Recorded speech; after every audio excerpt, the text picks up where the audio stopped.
आखिर क्यों साल 1903 में उड़ीसा के कोणार्क मंदिर के मुख्य दरवाजे को रेत और बालू से पूरी तरह से ढककर अचानक बंद कर दिया गया? आखिर क्यों 118 साल से बंद है कोणार्क सूर्य मंदिर का ये रहस्यमय दरवाजा? आखिर क्यों भारत सरकार भी इस दरवाजे को खोलने से डरती है? ये एक ऐसा मंदिर है जो सैकड़ों सालों से रेत में दफन था, और क्यों इस मंदिर के ऊपर 52 टन का चुंबक लगाया गया? आखिर क्यों इस मंदिर को बनाते वक्त अधूरा छोड़ दिया गया? क्या यह मंदिर शापित है? आखिर इस मंदिर को बनाने वाले कारीगरों ने आत्महत्या क्यों कर ली? क्या इस मंदिर में रात के वक्त नर्तकियों की नाचने की आवाजें आती है? ऐसे कई रहस्य है इस मंदिर के बारे में, जिसे अगर आप सुनेंगे तो आपके होश उड़ जाएंगे। दोस्तों, आज हम बात करेंगे कोणार्क सूर्य मंदिर के उन रहस्यों के बारे में जिसे भारत सरकार भी सबसे छिपाती है। तो चलिए इस वीडियो को शुरू करते हैं। कोणार्क सूर्य मंदिर, ये मंदिर भगवान सूर्य को समर्पित है। इस मंदिर की भव्यता के कारण ही ये देश की सबसे बड़े 10 मंदिरों में गिना जाता है। कोणार्क का सूर्य मंदिर उड़ीसा राज्य की पुरी शहर से लगभग नीले जल से लबरेज चंद्रभागा नदी के तट पर स्थित है। इस मंदिर को पूरी तरीके से सूर्य भगवान को समर्पित किया गया है। इस मंदिर की रचना इस प्रकार की गई है जैसे एक रथ में 12 विशाल पहिए लगाए गए और इस रथ को 7 ताकतवर बड़े घोड़े खींच रहे हैं और इस रथ पर सूर्य देव को विराजमान दिखाया गया है। यहाँ मंदिर से आप सीधे सूर्य भगवान के दर्शन कर सकते हैं। मंदिर के शिखर से उगते और ढलते सूर्य को पूर्ण रूप से देखा जा सकता है। जब सूर्य निकलता है तो मंदिर से यह नजारा बेहद ही खूबसूरत दिखता है। ऐसा लगता है जैसे सूरज की निकली लालिमा ने पूरे मंदिर में लाल नारंगी रंग बिखेर दिया हो। वही मंदिर के आधार को सुंदरता प्रदान करते 12 चक्र साल के 12 महीने को परिभाषित करते हैं और हर चक्र दिन के 8 पहरों को दर्शाते हैं।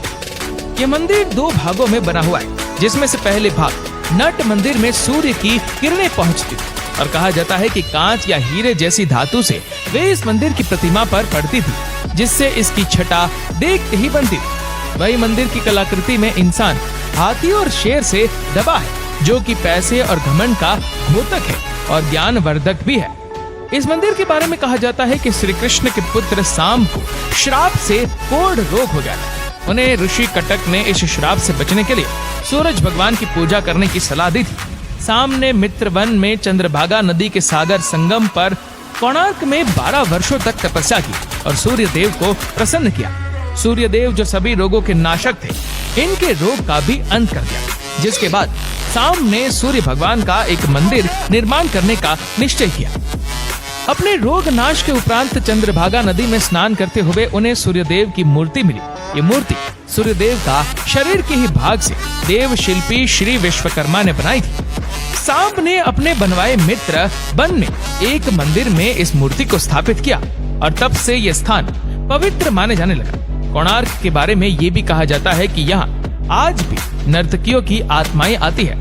अगर कोणार्क के पुराने लोगों की माने तो आज भी यहाँ पर शाम को उन नर्तकियों के पायल की झंकार आपको सुनाई देगी, जो कभी यहाँ राजा के दरबार में नृत्य किया करती थी। इस मंदिर का निर्माण एक सैंडविच के तौर पर किया गया है, जिसके बीच में लोहे की प्लेट थे, जिस पर मंदिर के पिलर रुके हुए थे। ऐसा भी कहा जाता है कि मंदिर के ऊपर एक 52 टन का चुंबक रखा हुआ था, जो कि इन खंभों से संतुलित था। इसी के चलते भगवान सूर्य की जो प्रतिमा थी वो हवा में तैरती हुई रहती थी, जिसे देखकर हर कोई हैरत में पड़ जाता था। कहा जाता है कि इस चुंबक को विदेशी आक्रमणकारियों ने तोड़ दिया था। ऐसा भी कहा जाता है कि मंदिर के ऊपर रखे चुंबक के चलते समुद्र से गुजरने वाले नाव, जो कि लोहे के बने होते थे, इस चुंबकीय क्षेत्र के चलते क्षतिग्रस्त हो जाती थी। इस कारण अपनी नाव को बचाने हेतु नाविक इस पत्थर को निकाल कर ले गए। ये पत्थर एक केंद्र शिला का कार्य कर रहा था, जिससे मंदिर की दीवारों के सभी पत्थर संतुलन में थे। इसके हटने के कारण मंदिर की दीवार को संतुलन खो गया और परिणाम स्वरूप वो गिर पड़े। परंतु इस घटना का कोई ऐतिहासिक विवरण नहीं मिलता और न ही ऐसे किसी चुंबकीय केंद्रीय पत्थर के अस्तित्व का कोई ब्यौरा उपलब्ध है। सन 1568 में उड़ीसा में मुस्लिमों का आतंक नियंत्रण में हो चुका था, परंतु इसके बाद भी हिंदू मंदिरों को तोड़ने के निरंतर प्रयास होते रहते थे। इस समय पुरी के जगन्नाथ मंदिर के पंडों ने भगवान जगन्नाथ की मूर्ति को श्री मंदिर से हटाकर किसी गुप्त स्थान पर छुपा दिया था। इसी प्रकार कोणार्क के सूर्य मंदिर के पंडों ने प्रधान देवता की मूर्ति को हटाकर वर्षों तक रेत में दबाकर छिपाए रखा। बाद में ये मूर्ति पूरी भेज दी गई और वहां जगन्नाथ मंदिर के प्रांगण में स्थित केंद्र के मंदिर में रख दी गई। कई लोगों का ये मानना है कि यहाँ की पूजा मूर्तियां अभी भी खोजी जानी बाकी है, लेकिन कई लोगों का ये भी कहना है कि सूर्य देव की मूर्ति जो न्यू दिल्ली के राष्ट्रीय संग्रहालय में रखी है वही कोणार्क की प्रधान पूज्य मूर्ति है। फिर भी कोणार्क मंदिर में सूर्य वंदना मंदिर से मूर्ति हटाने के बाद से बंद हो गई। इस कारण कोणार्क में तीर्थ यात्रियों का आना जाना बंद हो गया। कोणार्क सूर्य बंदरा के समान ही वाणिज्य गतिविधियों का एक कीर्तिमान नगर था, परंतु इन गतिविधियों के बंद हो जाने के कारण ये एकदम से वीरान हो गया और कई सालों तक रेत और जंगलों से ढका रहा। फिर बाद में इस मंदिर को खोजा गया, लेकिन इसके कई हिस्से बहुत ही बुरी हालत में पाए गए। फिर बाद में ऐसा कहा जाता है कि कई आक्रमण और नेचुरल डिजास्टर के कारण जब मंदिर खराब होने लगा तो 1901 में उस वक्त के गवर्नर जॉन वुडबर्न ने जगमोहन मंडप, जो कि इस मंदिर का प्रधान मंडप है, उसके चारों दरवाजों पर दीवारें उठवा दी और उसे पूरी तरीके से रेत से भर दिया ताकि यह सलामत रहे और इस पर किसी डिजास्टर का प्रभाव ना पड़े। इस काम में करीबन 3 साल लगे और 1903 में यह पूरी तरीके से पैक हो गया। वहां जाने वालों को यह पता नहीं होता कि मंदिर का अहम हिस्सा जो कि जगमोहन मंडप है वह अभी तक बंद है। बाद में एएसआई ने इसके अंदर के हिस्सों पर शोध कार्य आरंभ किया।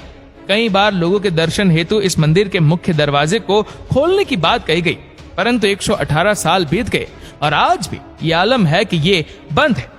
आप इंटरनेट पर और आर्टिकल के माध्यम से पढ़ सकते हैं कि न जाने कितनी ही बार इस मंदिर के मुख्य दरवाजे को खोलने का जिक्र हुआ, लेकिन बार बार आखिर में ये निर्णय बदल दिया गया। क्या सच में इस मंदिर को प्राकृतिक आपदा के बचाव के कारण ही बंद किया गया है या कोई और वजह थी इसको बंद करने की? ये सारे सवालों से पर्दा तभी उठ सकेगा जब ये दरवाजा खुलेगा।